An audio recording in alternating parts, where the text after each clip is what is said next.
Hello everyone, Raging Red here. It's been a while, hasn't it? Well, you may be wondering why.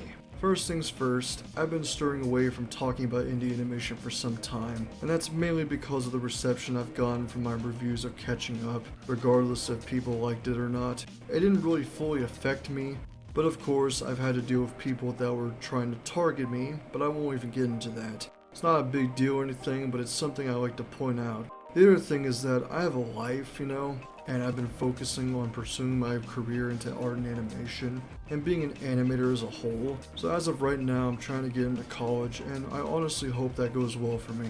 I am someone who wants to provide something good for animation. Being how I personally feel about indie animation and where it's going right now, for future viewers out there that may stumble across this video, I want you all to keep in mind that I don't want this to be a full-time career when it comes to this channel talking about this sort of thing regarding animation and other pieces of media, because if I keep doing this for a living, then I will get backlash and targeted upon by many in the community, so I'd rather not be doing that to piss anybody off by accident. I don't want to label myself as a cartoon reviewer. I don't want to be around the same group as these people anyway. The cartoon commentary community is a joke, at least in my eyes. You may have a couple good content creators here and there, but overall, a good majority of them are just people that don't know what the hell they're talking about, or bicker about the most nonsensical or littlest of things possible. I'm going to take a more mature approach with this topic and actually explain my reasons for my disliking with the direction that indie animation is going right now. So let's cut the BS and let me get into it.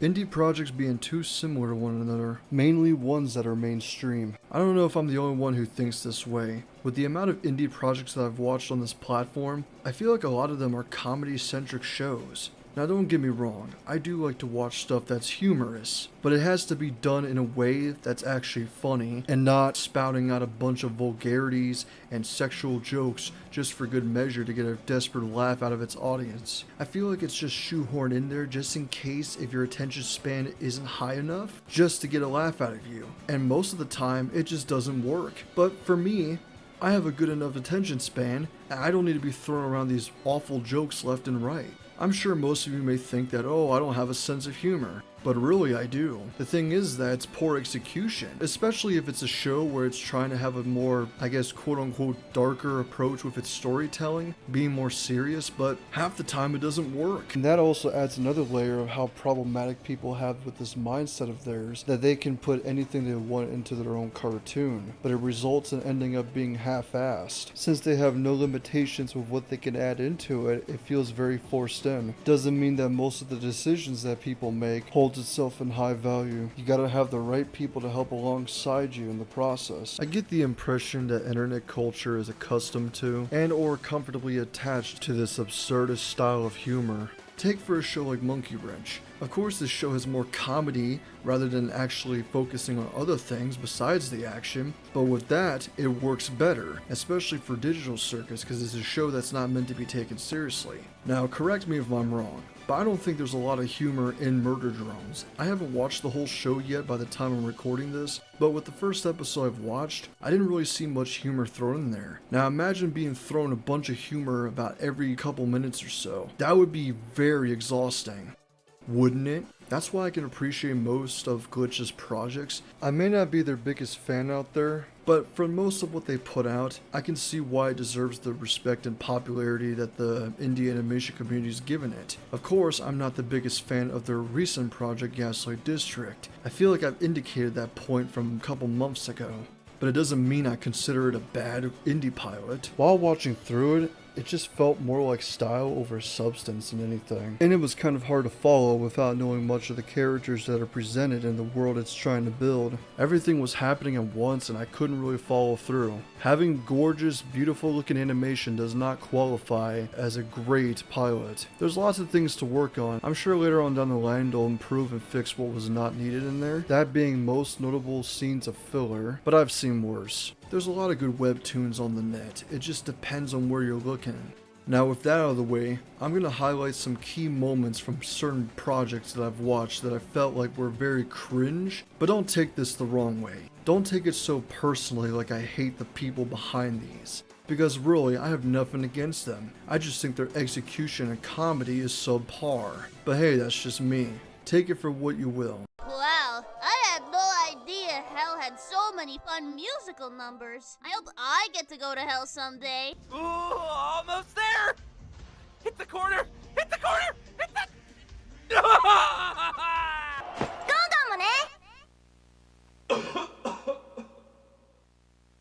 Hey, fuck you!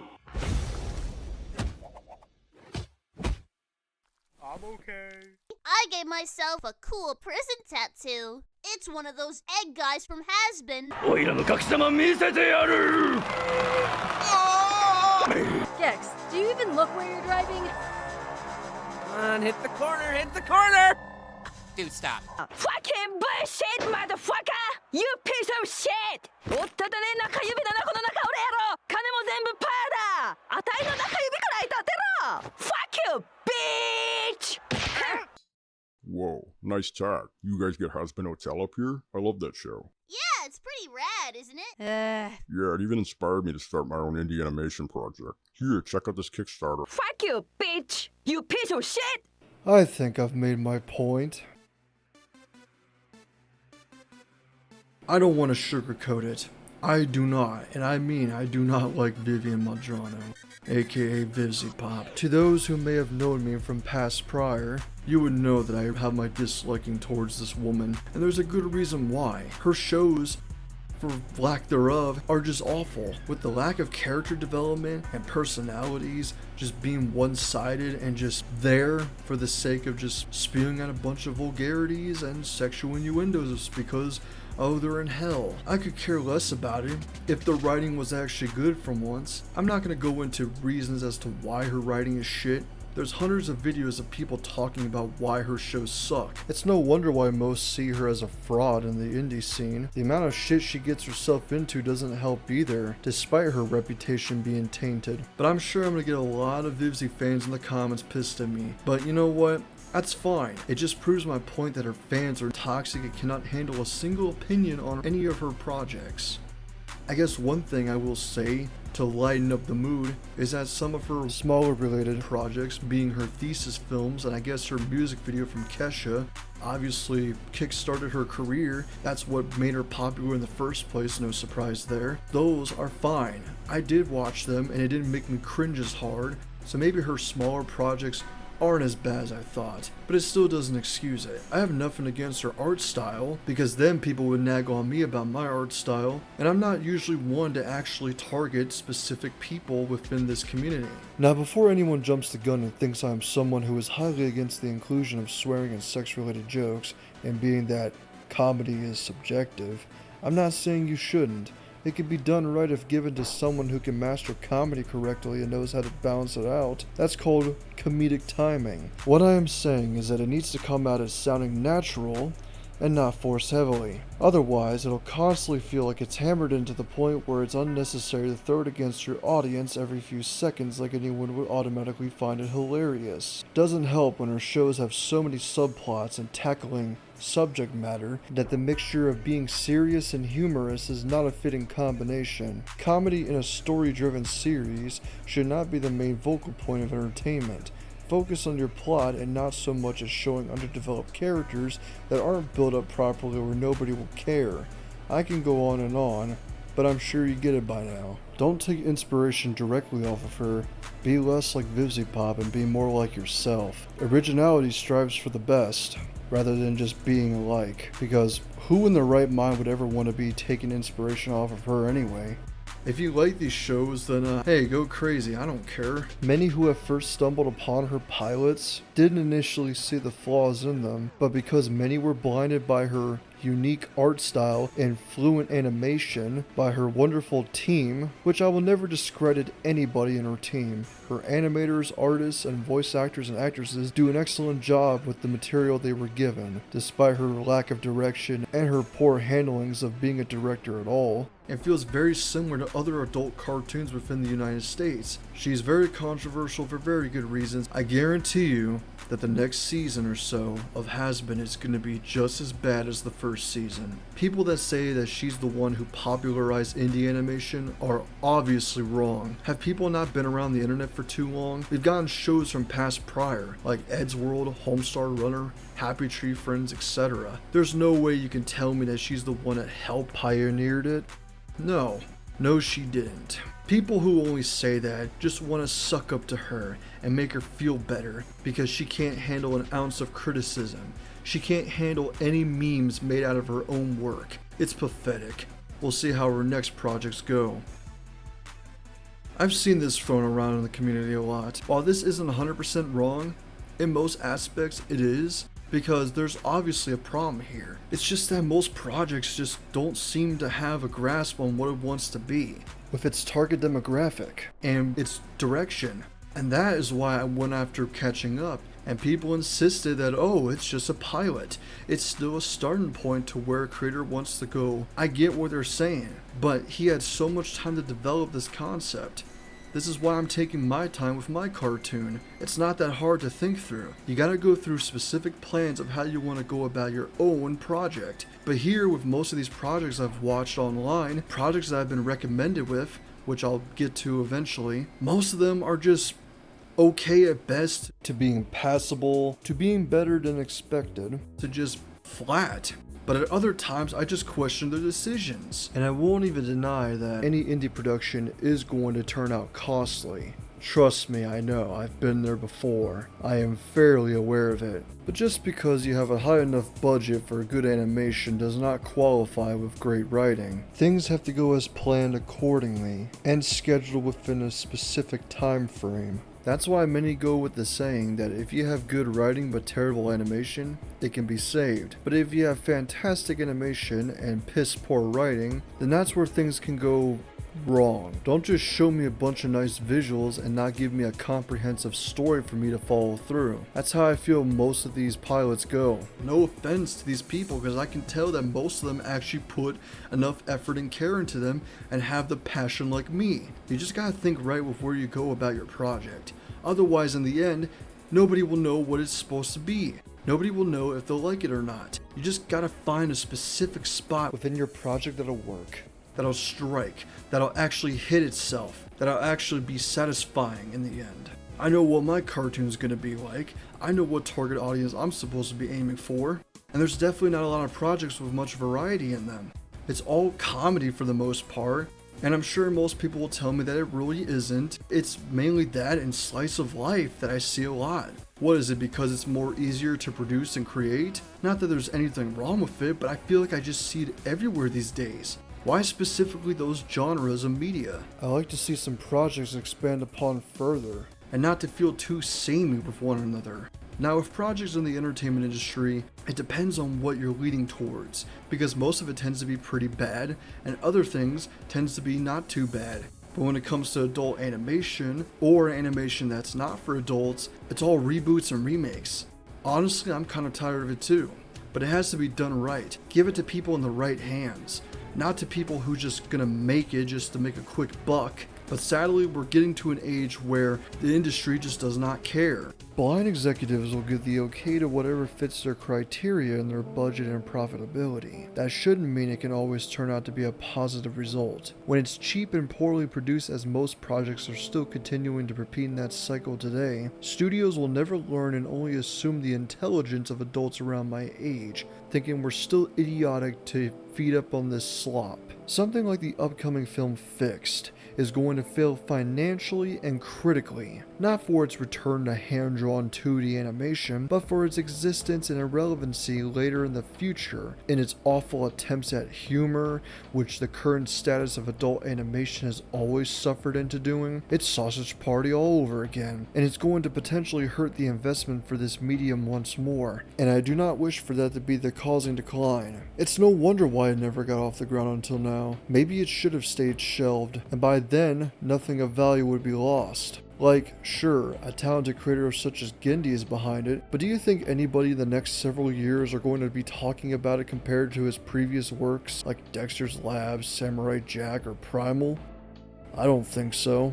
Because this should not be the set prime example of what adult animation should become, so I get why some may argue with this statement. That's why we need more stuff like The Day the Earth Blew Up, and not like the new Smurfs film. Sometimes these paid animators deserve better than this. Being reliant on shock and grotesque humor just for the sake of idiotic adults who don't have good taste in animation these days in the United States, that's why most people lean towards anime. It's a complete joke over here, and that's why people like me and my age just stick towards shows that are for all ages, because it really just pisses me off of how it's treated over here. Which I'm definitely gonna get into, don't worry. But yeah, while this isn't a point that I fully disagree with, it still has its problems. Indie productions need to be better than this, and I want it to be better than this. We need to prove that it's better. In my humble opinion, I don't think we're there yet. We need another few years or so before we can jump to the conclusion that indie animation is perfect. But you guys can let me know how you personally feel.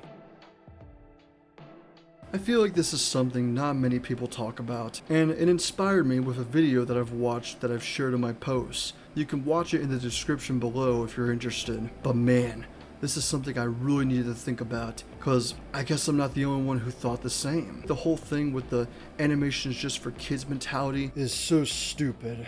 Nobody should think that way. Do we look at the Looney Tunes and fully believe that it was made for kids in mind? Like, where the hell did this come from? Who thought this was a good idea to think of that way for years? People who think that way and only think that way are full of it. And they cannot tell me that it's strictly just for kids, because it's not true. Animation is for everyone. It is not a genre within entertainment. It is a medium and can be enjoyed by anybody, within Disney or outside of Disney. There should be no restrictions that apply to animation, and being only live action is seen as the definitive go-to in making projects. We should respect both mediums as a whole.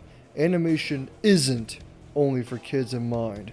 You can do so much with animation that live action can't be able to pull off. The same thing is like that for voice actors and actresses. Now, if you're a big Hollywood actor that stars in live action movies, it's like you'll be praised to high heavens. But if you're a voice actor or an actress that only does animated projects and video game stuff, then you're just gonna be thrown away to the side and not being paid right. Because that's something I've also noticed, and it's just not right. Animation and VAs need to be treated better. I feel like there's something we have to do about it. But of course, I'm just a one-man army over here. I don't know if many people will actually side with me with this or agreeing with me, but I managed to convince a lot of people to hire smaller VAs for either a small or big project, so who knows. I really want this to change because I'm sick and tired of it. I like me some live action movies. I'm a fan of many film franchises, but I won't deny that animation is my go-to when watching any film or show, really. And it's just something I fully appreciate, because a lot of people do not appreciate the art of animation, especially when it's hand-drawn. Not a lot of people think of it. They only think of the voice talents. They think of just the characters. They don't think of the animators. They don't think of the artists. They don't think of the people who make the movies for you, or the animated shows you've seen from your childhood, or animated shows that you may have stumbled across on TV, or at least seen or have heard of. And that's the sad thing too. It's the sad reality we live in, where people just don't care. But that's where I come in, where I actually treat it with respect and look at it as actual art. That's why I'm fully against the remakes that are being made on Disney movies. It's just sad. This is why I had to bring this up. Because if indie animation is treated in the same hands over here, and with the projects that get released on the internet, the same could apply there too. But of course, many would tell me that I shouldn't worry about it, and it's something that we don't have to worry about, that the world can view how they want to view about animation. But I don't want it to only be seen as only for children. I know it's a bit of a tangent, but that's just how I want it. I want it to be different, to stir away from this mentality, and to just stop it all. Regardless of the quality your project is, and the amount of voice talents you get in your cast, just don't treat them down like they're nothing. Treat them like human. Treat them like actual people. Otherwise, we're going to be deceived by the world we're in, depending on your country, of course. In other words, let's not make this a joke. Let's not make indie animation a joke, like how the animation industry is right now. Let's try our best to be serious for once. Oh boy, do I need to say more? AI is a mistake. And before people type in the comments and ask me that AI has been around for far longer than we ever have imagined, Now, when it comes to most things with AI, it depends on where you look at. It's not too much of a big deal, but what is effective is artists and animators online. Everywhere you go, you see all this slop that's being produced, whether it be on YouTube ads or other sites that host art, and being mistaken as legitimate art. But no, it ain't. It's AI everywhere you go. Sure, there are things you can use it for, like making shit posts is funny, but does that always make it justified? No, not at all. Especially if you take somebody's voice without their consent and make them say things they didn't say. My biggest gripes are the content creators that produce these AI-driven stuff, especially music artists. Like these talented individuals that I'm sure many of you know who exactly they are. And I mean that sarcastically. I don't get why people like them. Oh, because they have good rhymes. Oh, the music sounds good. Oh, the vocal sounds spot on. But you do know that these are just copyrighted IPs that they took and got an easy recognition because of it. I've went on about it with one of my posts from a couple months back. But needless to say, I dislike it a lot. To me, this is just not real music. I myself listen to real music. The same thing can be said about the AI generated streams of characters with text-to-speech voices that aren't actually text-to-speech, but by using a voice modulated clone sound-alike. And I just don't like those types of streams either. I remember when they were pretty big, like AI Sponge and AI Peter, but they're just not good. Of course, it was intended to be made just to laugh at it, but I don't know, it got really tiresome over time. And with them profiting off of trying to keep these streams alive at the time, I don't know why people insist on actually supporting this kind of stuff, but nobody ever talks about it. They don't ever go ahead and discriminate these types of people. I guess they just want to be on their good side. There's nothing good about it, and it really encouraged me to talk about this topic when I heard about this VIVZIEPOP thing going on with Kingstone Productions and their little teaser they put out for their next upcoming project relating to VeggieTales. And no, man, this is horrendous. This is just abysmal. I don't know what I'm looking at. It is awful. What you're seeing in the background is legitimate art. Legitimate animation drawn by hand. It's one of my favorite indie games of all time. And I know it's mainstream, whatever, it's overrated, but it's one of my favorites, and for good reason. This is made by actual people who care. But these people, I don't know what they're in it for. Money! I'm sure many would tell me that Glorb is actually someone that actually puts in the time and effort with his songs, but no, anything with AI, regardless of the voices, I just don't like it, period. I just don't like it whatsoever, and you cannot convince me otherwise to even like this stuff. Whatever happened to actual artists being actually talented, having actual real voices to sing and actually make the music themselves? I miss those times. I don't even care if it's the most overrated band around or the most hated singer. Those are actual people. This isn't. For artists and animators, I feel sorry for you guys. I'm sorry that you have to be put up with this shit. Because I want to prove to big giant corporations that you should not be laying off small time workers just because you have a computer right next to you and you think you can easily produce stuff on your own without needing anybody around, cutting costs for your employees. That's not okay. There should be no way in hell to lay off your employees like that. I'm not saying anything has happened like that right now, but I'm damn sure that will happen. Eventually, when time gets ahead of itself, companies will decide ever likely to fuck over its employees and make that as a priority business decision because they think it's better just to go with that direction, but it shouldn't be encouraged whatsoever. It's just a joke. Anybody who actually wants to go through with something like that is a laughingstock and should be ashamed of themselves. We should not be treating this as if it's some sort of genre, which I hate when people say that animation is a genre. No, it's a medium. This is why I feel that indie animation could be affected if AI keeps going forward. We don't want that to happen. Well, that about wraps it up for this video. I had a lot to say. I'm very passionate with this sort of thing. I love animation and that's how it is really. And I hope that's more than enough to show you that it's all coming from the heart. Hopefully I'll get another video out soon relating to projects that have been requested to review, but I'm taking my time with things as it is. As I've said, I've got a life, so please be patient with me, and if anything happens to me, then you'll know why. Thanks for watching, see you later.